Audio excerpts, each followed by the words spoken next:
ଏହି ଭିଡ଼ିଓଟିରୁ ଆପଣ ଜାଣିବେ ଯେ ଧନତେରସ କାହିଁକି ଧନତେରସ ବୋଲି କୁହାଯାଏ ବା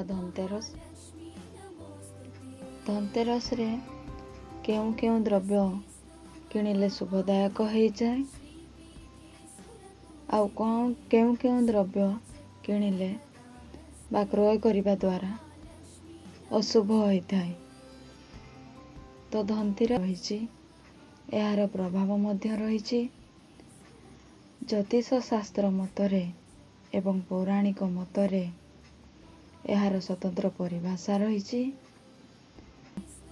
ଯେଉଁ ଦ୍ରବ୍ୟ କ୍ରୟ କରିବେ ଯୋଗୁଁ ତାକୁ ଧନ ତ୍ରୟୋଦଶୀ ବୋଲି କୁହାଯାଇଥାଏ। ତ ଧନତେରସର ଏକ ପୌରାଣିକ କଥା ମଧ୍ୟ ରହିଛି। ଶେଷରେ ଧନ୍ୱନ୍ତରୀ ଅମୃତ କଳସ ଧରି ଆବିର୍ଭାବ ହୋଇଥିଲେ। ତ ଧନ୍ୱନ୍ତରୀ ଯେଉଁଦିନ ଅମୃତ କଳସ ଧରି ଆବିର୍ଭାବ ହୋଇଥିଲେ, ସେହି ଦିନଟିକୁ ଧନତେରସ ରୂପରେ ପାଳନ କରିଥାନ୍ତି ବା ମାନିଥାନ୍ତି। ତ କାର୍ତ୍ତିକ ମାସ ତ୍ରୟୋଦଶୀ ତିଥିରେ ଧନ୍ୱନ୍ତରୀ ଆବିର୍ଭାବ ହୋଇଥିଲେ। ତେଣୁ ସେହି ସମୟରୁ ସେହି ଦିନଟିକୁ ଧନତେରସ ରୂପରେ ଲୋକେ ମାନିଥାନ୍ତି। ଏହି ଧନତେରସ ଦିନ କ'ଣ କିଣିଲେ ବା କ୍ରୟ କରିବା ଦ୍ୱାରା ଶୁଭଦାୟକ ହୋଇଥାଏ। ପ୍ରଥମତଃ ଲୁଣକୁ ଆମେ ସାଧାରଣ ଜିନିଷ ଭାବରେ ଗ୍ରହଣ କରିଥାଉ। ତ ଧନତେରସ ଦିନ ଆପଣ ଯଦି ଗୋଟିଏ ଲୁଣ ପ୍ୟାକେଟ୍ ଘରକୁ ଆଣିବେ ତ ଆପଣଙ୍କର ଶୁଭଦାୟକ ହୋଇଥାଏ। ଏହା କରିବା ଦ୍ୱାରା ମା ଲକ୍ଷ୍ମୀଙ୍କର କୃପା ମଧ୍ୟ ରହିଥାଏ।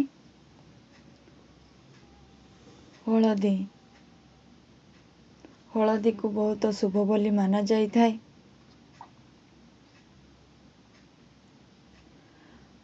ଧନତେରସ ଦିନ ହଳଦୀ ଘରକୁ ଆଣିବା ଦ୍ୱାରା ଘରର ଶୁଭ ହୋଇଥାଏ ଏବଂ ଆପଣଙ୍କର ଭାଗ୍ୟରେ ପରିବର୍ତ୍ତନ ମଧ୍ୟ ହୋଇଥାଏ ବା ହେବାର ଯୋଗ ମଧ୍ୟ ରହିଛି। ଧନିଆ ମଞ୍ଜି କ୍ରୟ କରିବା ଫଳରେ ଶୁଭ ମଧ୍ୟ ମିଳିଥାଏ।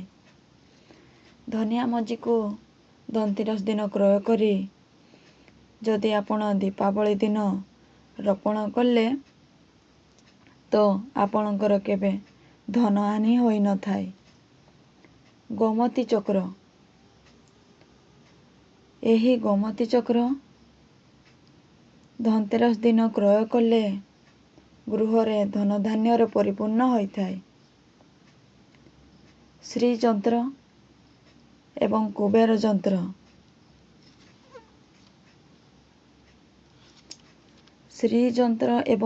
ଯନ୍ତ୍ର ଯଦି ଆପଣ ଧନତେରସ ଦିନ ଘରକୁ କିଣି ଆଣନ୍ତି ତ ତାକୁ ସେହିଦିନ ପୂଜା କରିସାରିଲା ପରେ ଦୀପାବଳି ଦିନ ଆପଣ ଆପଣଙ୍କର ଧନ ରଖିବା ସ୍ଥାନରେ ନେଇ ସ୍ଥାପନ କଲେ ଆପଣଙ୍କ ଧନରେ ବୃଦ୍ଧି ହୋଇଥାଏ ବା ବୃଦ୍ଧି ହେବାର ସମ୍ଭାବନା ରହିଥାଏ। ରୂପାରେ ତିଆରି ଗଣେଶ ଭଗବାନ ଏବଂ ଲକ୍ଷ୍ମୀଙ୍କର ମୂର୍ତ୍ତି ଗୃହକୁ କିଣି ଆଣିଲେ ବା ତାକୁ ପୂଜା ଘରେ ସ୍ଥାପନ କଲେ ବହୁତ ଶୁଭ ହୋଇଥାଏ ଏବଂ ଘରେ ବା ଗୃହରେ ସୁଖ ଶାନ୍ତିର ବାତାବରଣ ଖେଳିଥାଏ। ମା ଲକ୍ଷ୍ମୀଙ୍କର ଚରଣ ପାଦୁକା, ଯଦି ଆପଣ ମା ଲକ୍ଷ୍ମୀଙ୍କର ଚରଣ ପାଦୁକା ରୂପାରେ କିମ୍ବା ପିତ୍ତଳରେ ଧନତେରସ ଦିନ ଘରକୁ କିଣି ଆଣନ୍ତି ବା ଗୃହକୁ ଆଣନ୍ତି ତ ଆପଣଙ୍କର ବହୁତ ଶୁଭ ହୋଇଥାଏ ଏବଂ ମା ଲକ୍ଷ୍ମୀଙ୍କର ବିଶେଷ କୃପା ମଧ୍ୟ ଲାଗି ରହିଥାଏ। କଉଡ଼ିକୁ ଅତ୍ୟନ୍ତ ଶୁଭ ବୋଲି ମାନାଯାଇଥାଏ। ଏହାର ପ୍ରଭାବ ବହୁତ ଚମତ୍କାର ଅଟେ।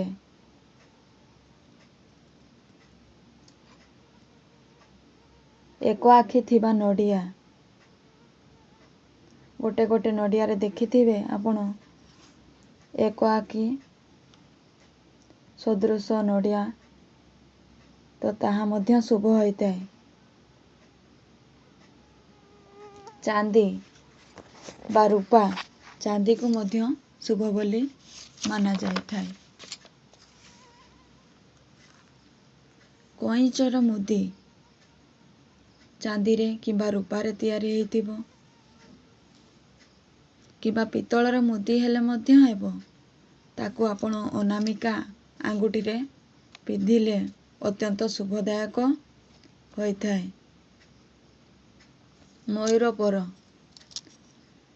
ମୟୂର ପରକୁ ଯଦି ଆପଣ ଧନତେରସ ଦିନ ଗୃହକୁ କିଣି ଆଣନ୍ତି, ତ ତା ପରଦିନ ବା ଦୀପାବଳି ଦିନ ତାକୁ ଆପଣ ଯେଉଁଠାରେ ଶ୍ରୀକୃଷ୍ଣ ଭଗବାନଙ୍କର ଫଟୋ କିମ୍ବା ମୂର୍ତ୍ତି ଥିବ, ତା ପାଖରେ ଆପଣ ରଖିଲେ ଅତ୍ୟନ୍ତ ଶୁଭଦାୟକ ହୋଇଥାଏ।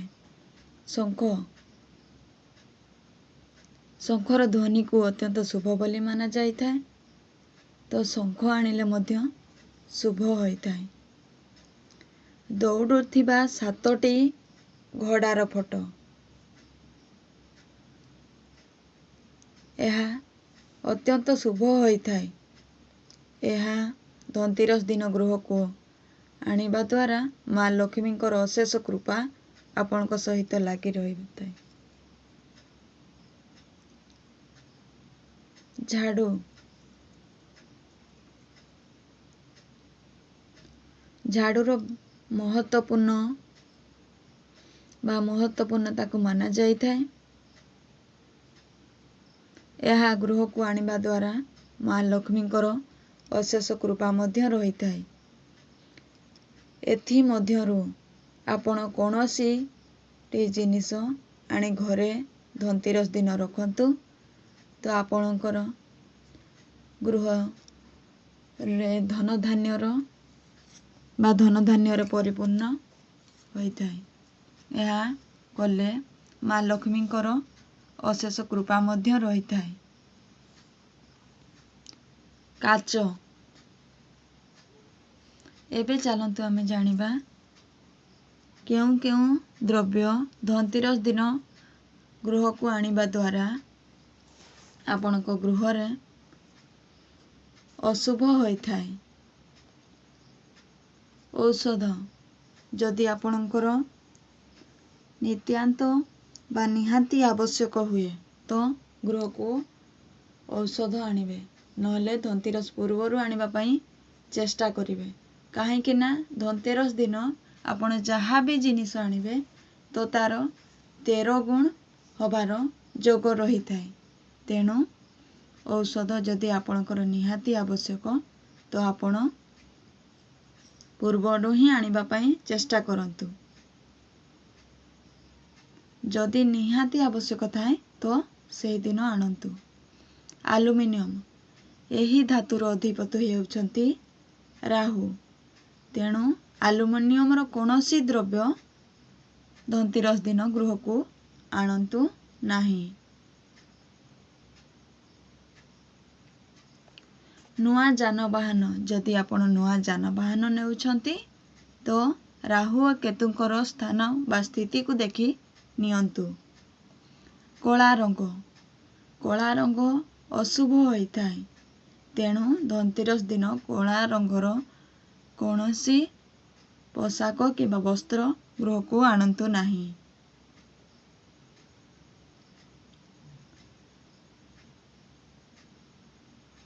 ଲୁହା ବସ୍ତୁ ବା ଲୁହାରେ ତିଆରି ହୋଇଥିବା କୌଣସି ଜିନିଷ ଘରକୁ ଆଣନ୍ତି ନାହିଁ। ଏହି ଧାତୁର ଅଧିପତି ହେଉଛନ୍ତି ଶନି। ତେଣୁ ଲୁହାର ବସ୍ତୁ ଗୃହକୁ ଆଣନ୍ତୁ ନାହିଁ।